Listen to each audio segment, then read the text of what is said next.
Okay, thank you very much. Slight technical problem here. I might have difficulty reading my notes, but let's see how we get on.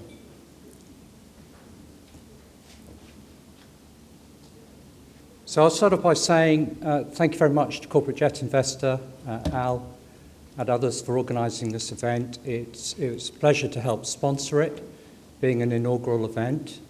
We actually, HFW, for those that do not know, is a law firm. We do actually have clients here, both in private aviation as well as commercial aviation. And colleagues with me over the last 24 hours include Adam Shire, who probably won't want to stand up. He's a finance and leasing lawyer. Thomas Willen, who's a finance and leasing lawyer. Myself, I'm more on the disputes and pure regulatory side. And my colleague Sarah Chua, who's also on the dispute side. And do, if you can, spend some time talking to them. We also have a table outside with various items, including a credit card size card, which has a QR code on it so that you can understand better what we do. Now, for those of you who don't know us, we're an international law firm headquartered in London. We have over 700 lawyers. We're regarded in the industry as sector-focused. So we represent given industries around the world, including shipping, aviation, commodities, insurance, and the list goes on. Within those particular sectors, we have specialists. So in aviation, in our aviation practice, we have over 80 full-time aviation lawyers that are situated in 12 out of our 21 offices. And I think that makes us unique as compared with many other law firms. And we operate in many different disciplines within aviation. So most lawyers who will attend Corporate Jet Investor conferences come from the transactional side of the business, finance and leasing. And yes, we do specialize in that, but we also are much, much broader than that. We deal with contingency planning, emergency response, multi-jurisdictional claims handling. We deal with commercial advisory. We deal with uninsured commercial disputes. We do some criminal work, and the list goes on. So again, that helps to distinguish us from others. Now, we've heard over the last 24 hours, and of course, every year, the number of challenges that affect this industry, whether they be concerning data or cyber breaches, delayed aircraft, defective aircraft. No one's talked about defective aircraft today, but if you think about how long it can take to get an aircraft, 2 or 3 years, and then you find it's defective, there's a significant problem there, isn't there? And then there are many other challenges which you're all familiar with. Now, an often ignored and significant risk in our industry is the use of standard industry contracts, standard provisions, universal provisions. And it's a risk because they're very rarely reviewed and yet so often challenged.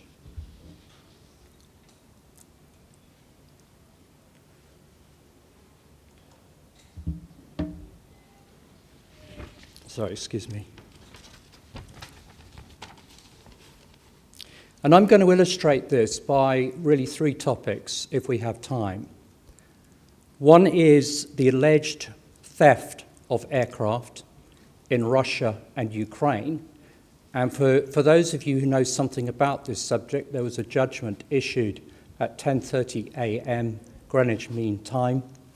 $4.5 billion has been awarded to lessors in 6 lawsuits concerning 146 aircraft and 16 standalone engines and 1 package of equipment. And that is part and parcel of a number of multi-billion-dollar claims that are existing in the United States, Ireland, and the United Kingdom, and various other jurisdictions. And I am going to get on to why they're relevant to you. So I'm going to talk about those cases. I'm also going to be talking about ground handling and a decision by the provider of the largest number of ground handling agreements globally to undertake a very detailed review after 20 years to determine whether or not these ground handling agreements are fit for purpose. They are directly relevant to you, to the operators, the FBOs, the MROs, and the like. And if we have time, we'll maybe entertain some OEM bashing and talk about some case law that has come out. Now, I wanted to make this point. I don't know how many of you are lawyers, but judgments are very, very important. They're more important in common law jurisdictions like England, the United States, Australia, Canada, Singapore, Malaysia, and the like, because they have binding or precedential value. They either bind other courts, i.e. they have to make similar decisions, or they're influential. But judgments in civil law countries like China, the jurisdiction of Taiwan, Italy, France, and the list goes on, can also be important. And many of you may be unfamiliar with the fact that in the context of the interpretation of international treaties, civil law judgments combine common law courts.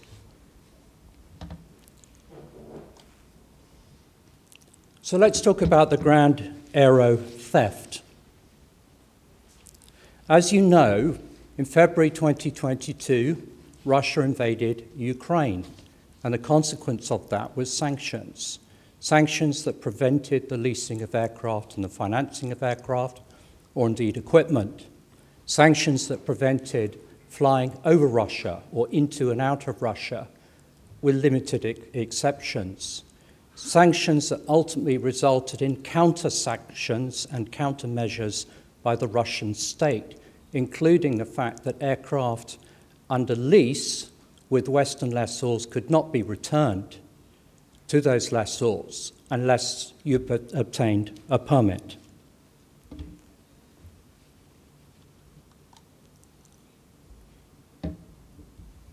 Why do these matter to you? Well, you know your own business, but because of the invasion of Ukraine, you were unable to manage aircraft in Russia. You were unable to retrieve aircraft. There are a whole spate of disputes out there concerning ground handling charges, airport charges, maintenance charges that have simply not been resolved yet.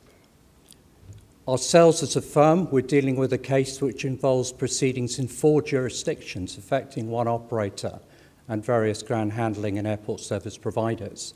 Only yesterday we were instructed on another involving a family office that has instructed us out of Asia because they have aircraft stuck in Russia. So these cases are material to you, they are important, and you need to take heed of what's happened.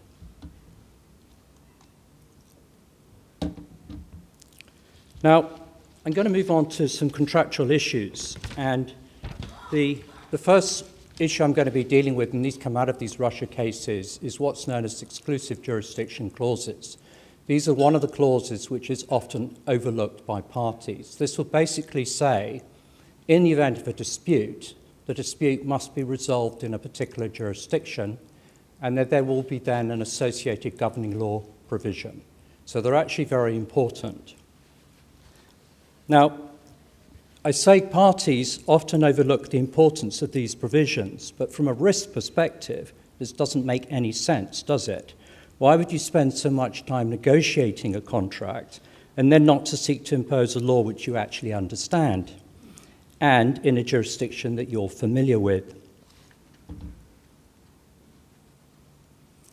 Now, as the slide says, there are 3 principal reasons for specifying which forum has jurisdiction. It may be one of convenience. You may well want to be sued or sue in a particular country, usually where you're based. Second, a preferred judicial system. Some litigation systems are better if you're a purchaser or a lender, or if you're pursuing a case, or perhaps if you're a defendant to a particular case. And then there's the all-important issue of enforcement, because some jurisdictions are much better in the remedies that are available to you if you pursue proceedings there, whereas others are less favourable. And of course, in the context of enforcement, you have to think about where the assets are of the particular defendant, and if you've got a case outside that jurisdiction, whether you can enforce a particular judgment or arbitration award in that jurisdiction.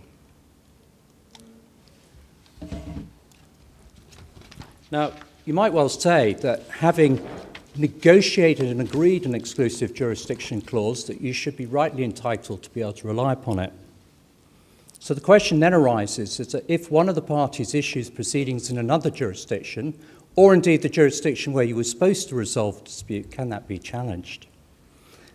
The good thing is that in most modern jurisdictions, the courts will give effect to these jurisdiction clauses because there are strong policy reasons for doing so, whether they be recognition of the freedom of parties to enter into a contract in the way that they wish, or because that they've been central to parties' negotiations, perhaps for a monetary reason, or because contract certainty as to where proceedings will be dealt with, is good for commerce. However, unfortunately, that's not always the case. The circumstances where a court perhaps may not approve of an exclusive jurisdiction clause are where the clause is poorly drafted or ambiguous. I'm afraid that is a feature of our industry, particularly since so many people engage in copying and pasting. I'm just being honest. Where since agreeing the clause, some factor that could not have been foreseen at the time of the bargain was struck has occurred. That might be a war. It might be a change in the law, like sanctions. Or where rules of jurisdiction provide that certain disputes have to be decided by certain courts, or where there are strong policy reasons. Those strong reasons will depend on jurisdictions, but in a common law context, and here specifically English law, they include the location of evidence, whether the law of the foreign court applies, and if so, how does it differ from English law? The relative convenience and expense of trial between England and the foreign country, the connections of the parties with either country, and whether the claimants would be prejudiced by having to sue in the foreign court, because among other things, that would be unlikely to get a fair trial. And the consequences of war are capable of being strong reasons to decline a stay of proceedings, as it may be unreasonable. So there were cases handed down by the English commercial courts in March and June of 2024, and these concern both Ukraine and Russia. And I'll just talk about these. Loosely speaking, we have what is known as the Russian operator proceedings and the Ukraine operator proceedings. So the background to the Russian operator proceedings is the alleged detention in Russia of around 300 aircraft leased to Russian airlines by lessors incorporated in Ireland, the United States, and Bermuda. In most cases, the aircraft leases are governed by English law. They required the lessors to be named as additional insureds under the hull and war risk insurance policies of the operators. They stated that unless the primary insurer was part of the London or the international aviation insurance market, then the airlines had to ensure that reinsurance was obtained in these markets and on the same terms as underlying policies, and with a cut-through clause enabling lessors to claim directly against aviation reinsurers. The leases also gave lessors the usual rights to terminate the leases, including where it was unlawful for airlines to perform material obligations under the leases, and where airlines failed to maintain insurance and or reinsurance in accordance with the requirements of the lease, and where geopolitical events arose causing a material adverse change, and or indeed a change in law, so sanctions and countermeasures. So following the invasion of Ukraine, the EU, the UK and the US introduced a broad range of sanctions against Russia, among other things prohibiting leasing and prohibiting the provision of insurance. Around the same time, Russia introduced similar countermeasures, which among other things designated various Western countries, including the states of incorporation of most lessors, as unfriendly foreign states, and prohibited the export of aircraft to such countries without a permit, as I've said earlier. As a result of these developments, the claimants terminated the leases relying on various grounds of termination and primarily on the imposition of sanctions on Russia. Some took varying degrees of mitigating their losses. Some attempted to go into country with repo teams to get their aircraft back. Some don't appear to have taken much in the way of steps. Now, the aircraft were insured locally with Russian insurance, because that's a statutory requirement in Russia, and reinsured into the London reinsurance market. The primary insureds are the Russian airlines, but the lessors are additional insureds. The Russian airlines have not been sued in these proceedings, and local Russian insurers and reinsurers have not been sued either. The lessors claim that they have the right to sue the reinsurers directly through the operation of cut-through clauses. The reinsurers disagree, arguing that these clauses only enable an airline to sue where local insurers, the reinsureds, are insolvent. Now, the operator insurance policies are governed by Russian law and provide that Russian courts have exclusive jurisdiction to hear the cases brought by the lessors, i.e. they're saying you cannot sue in England, you can't sue in Ireland, you can't sue in the United States. In most cases, these facts were not disputed by the lessors, but they nonetheless chose to issue proceedings in these countries, which all the reinsurers challenged. The lessors argued that there are strong reasons not to give effect to these clauses, even though they had agreed to them by contract, as there's a real risk that they will not be granted a fair hearing of claims in Russia, that Russian courts will refuse to give effect to Western sanctions and will instead apply a law inconsistent with English public policy. Obviously, they see their little escapade in Ukraine as not a war but something else. The court accepted the defendant's argument that in the vast majority of ordinary cases, Russian judges act independently. However, there were strong reasons not to enforce these clauses, as the claimants were unlikely to obtain a fair trial in Russia. The Russian courts would be unlikely to objectively determine whether the loss of aircraft was caused by a war or not, and the Russian state had an interest in the outcome of the litigation, and the claimants are considered by the Russian state to be unfriendly foreign states. The judge also said that whether an exclusive jurisdiction clause was individually negotiated rather than in standard terms and conditions, it had no freestanding significance where the court was considering whether to exercise its discretion. However, the court accepted the claimant's assertion that the lack of actual knowledge that the reinsurance contracts contained an exclusive jurisdiction clause in favour of Russian courts was relevant to whether the likelihood of an unfair trial was foreseeable at the time of contracting. Now, the cases concerning Ukraine obviously started from the same circumstances, the invasion of Ukraine by Russia. But there are differences. So instead of thinking about state interference, whether the Russian state was likely to interfere in these cases if they had been brought to Russia, they were considering other factors, specifically whether the Ukrainian courts were working properly or were not working properly because of air raids, missiles, drones, and the like. And the conclusion that came out of those Ukrainian cases, and remember this is just about a challenge on an exclusive jurisdiction clause, was that the lessors would have to issue proceedings in the Ukraine, that they were no longer able to proceed in England or indeed certain other jurisdictions.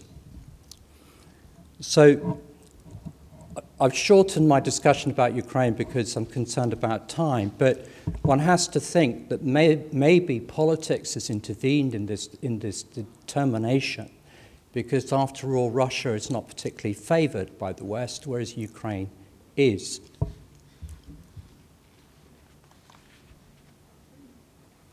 But as a matter of risk management, good prudence dictates that you should look at these exclusive jurisdiction clauses. You should review them periodically, and you should consider whether they're appropriate or not. And when events happen, you should act quickly to ensure you know what jurisdiction proceedings are going to be issued in, and if they are issued in a jurisdiction that you dislike, irrespective of what the clause says, that you ought to act quickly to see whether you can challenge them. Now, The judgment that was issued today concerns what we call contingent hull insurance arrangements.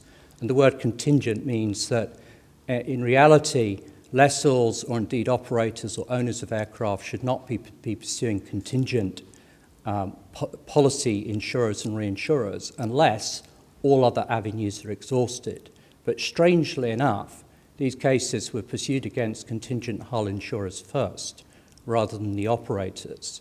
The operator proceedings in England don't go to trial until October 2026, and at the moment it looks like it will be a preliminary trial, with full trial expected in 2027 or later.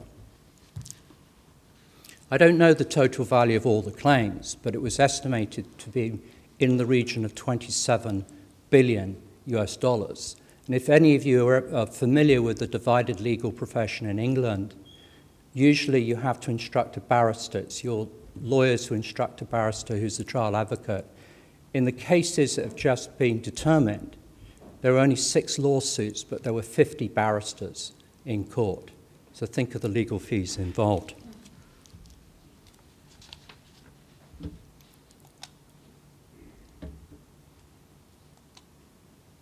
So I just want to talk briefly about ground handling agreements.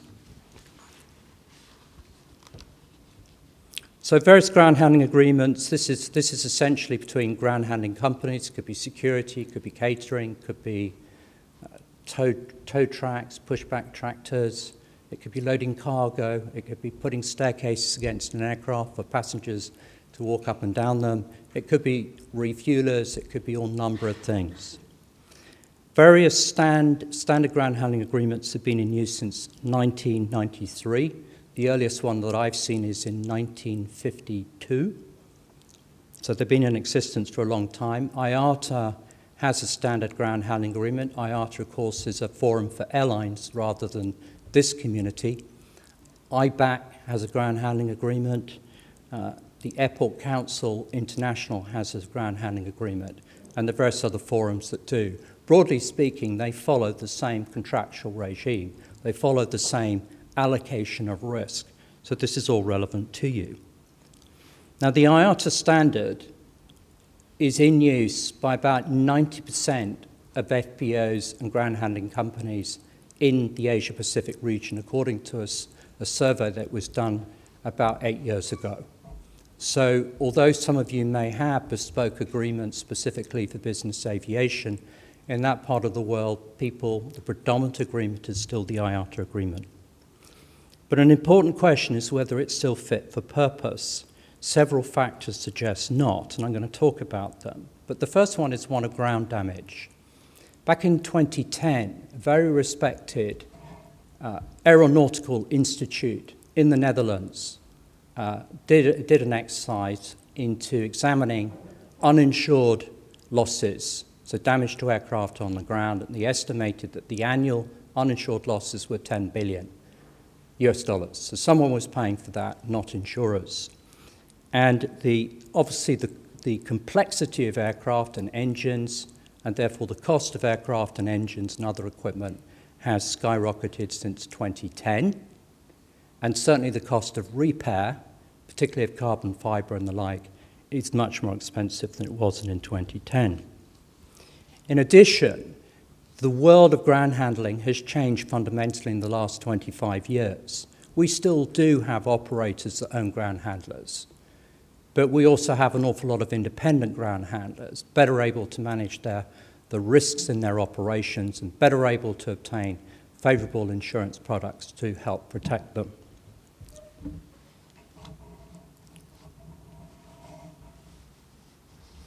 Now, Article 8 of this agreement contains the key indemnity and liability provisions. It was coined as being a dog's breakfast by the General Counsel of a very large international airline. Both handlers and operators regard it as unfair, unacceptable, inappropriate, and it has caused many disputes. And if you think about contract certainty, one of the things you want to achieve or want to avoid disputes about the wording of particular agreements. That's why you negotiate them. But unfortunately, that's not the case with this particular agreement. So the basic allocation of risk is this, that an operator will protect a handler in respect of claims regarding injury or death to passengers, in respect of damage, loss, delay to baggage and cargo, and also in respect to damage to property, including aircraft. However, there are exceptions. The exceptions include where a ground handler has engaged in what is regarded as intentional conduct to damage, destroy, kill, injure, which, by the way, is a crime, or alternatively is engaged in reckless conduct with knowledge that damage will probably result, whatever that means. But also there are subclauses which require a handler to indemnify an operator or an airline in respect of damage to the aircraft caused by negligence, and also in respect of damage, loss, delay to cargo caused by negligence. What are the problems with this agreement? They're numerous. We don't have time to go through all of them. One of them is leakage. What does leakage mean in contractual terms? It means that liability terms that should appear, and liability in exclusionary language and insurance wording, that should appear in one core central place in agreement, find themselves leaking into all other parts of the agreement, making it much more difficult. And often these things are contradictory, because when people update these agreements or they mess around with these agreements for their own reasons, they look at a particular clause in isolation, they don't look at the rest of the agreement, and therefore we have disputes just concerning contradictory language. Article 8 does not deal with an awful lot of uninsured commercial losses that operators or handlers may suffer, whether they be pure economic or otherwise. These agreements contain very, very little by way of definitions, very little by way of guidance in determining liability. It refers to legal liability and indemnity being triggered once legal liability is established. Well, it doesn't say who that has to be determined by. Wouldn't you want to know at the beginning of agreement how you're going to determine that? Why would you leave it to the courts or an arbitration later to work it out? Fundamentally, it doesn't deal with all the potential losses that you as an operator or your owner, or indeed you as a ground handler, may suffer. That is a non-exhaustive list of losses, and do have a look at it later. But the upshot of all of this, after 20 years, is that IATA has been forced by various organizations in the United States of America, who probably want to remain nameless, to undertake a detailed review of this agreement. There's a task force which only consists of operators and 2 lawyers, and I'm one of those lawyers. So what do you have to look out for? Well, hopefully a new agreement that rules out, as far as we can, as many ambiguities as possible, that looks at whether the allocation of risk is truly fair, and which is supported by the insurance community. The insurers are waiting to see the proposals of the wordings, because one of the implications of this could be, because insurers are always trying to find an excuse to raise premiums. No one's in the audience, so I can say that. One outcome of this may be higher insurance costs for you. So that's important to consider. How much time have I got? Okay.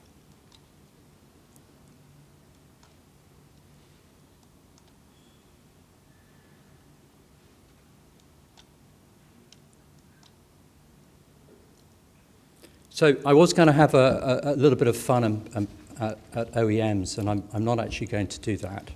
The remainder of the slides refer to 2 particular cases, one determined in 2012 involving Bombardier, and another one concerns SpiceJet and a dispute with lessors. And these are really to do with wording that is used in contracts to exclude liability for terms implied by law. Terms implied by law are where you have statutes that, for whatever reason, usually public policy,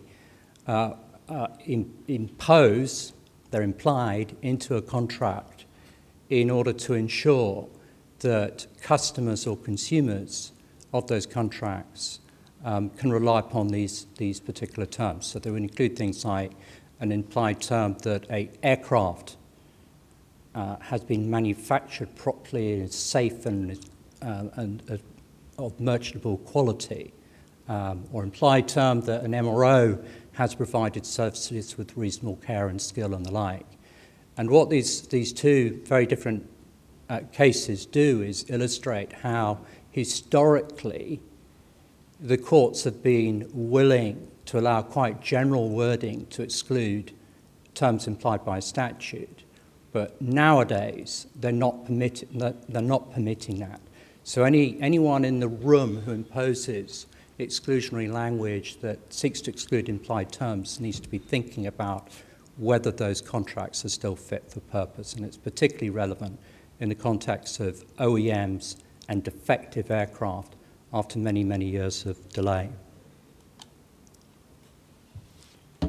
Now, I wanted to finish with a quote, and it came out of Martin Fiedler's State of Business Aviation 2025, quoting Bruce Lee. Adapt what is useful, reject what is useless, and add what is specifically your own. Think about that when reviewing your contracts. Thank you very much.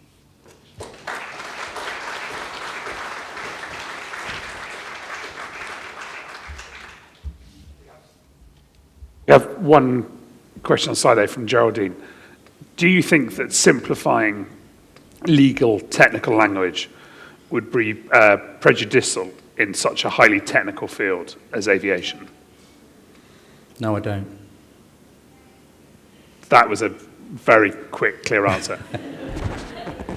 So, one of the going back to the ground handling agreement, one of the considerations over the years is whether you, instead of giving very general language as to what losses are excluded or included, that what you'd have is a menu, a list of typical losses that occur, and that the parties would agree at contract stage which ones they're prepared to bear and which ones they're not. And actually that proposal came from a group in Egypt, of all places, pre-COVID, and their intention was to have go to a paperless environment, so you never signed a ground handling agreement, an Annex B or a service level agreement. You do it all online.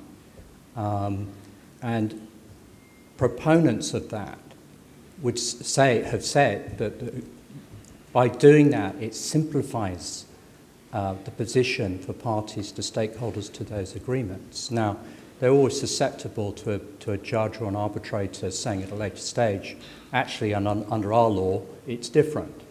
But most parties are seeking to avoid proceedings in the first place, and why shouldn't they agree what losses are recoverable or not? So that's an example where simplified language, making it easier to understand for everyone, would actually benefit. Brilliant. Peter, thank you very much. Afternoon tea, hosted by Threeplex, is outside. Thank you.